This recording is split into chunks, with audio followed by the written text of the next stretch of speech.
Here I have ALCATEL Pop C2 and let me show you how to wipe cache partition on the following device. So at the very beginning, let's start by pressing the power key. Let's choose power off and tab OK to confirm it. Wait until your device will be completely switched off, and afterwards let's use the following combination of keys, the power key and volume up. So let's hold down together these two keys for a couple of seconds, keep holding both keys and release them as soon as ALCATEL One Touch Pop C2 logo pops up on the screen. As you can see, this is the Android system recovery. Here you can navigate by using both volume keys and confirm options by pressing power button.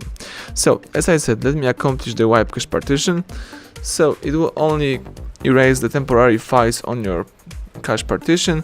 It will not erase any personal data and customized settings. So it is just like good maintenance tool to refresh your system. Let me press power key to choose it. The device is whipping the cache and formatting the cache files.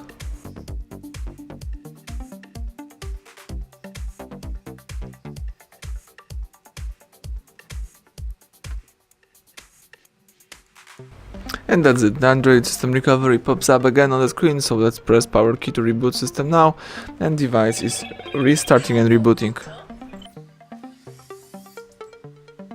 Let's wait until the home screen pops up on the device.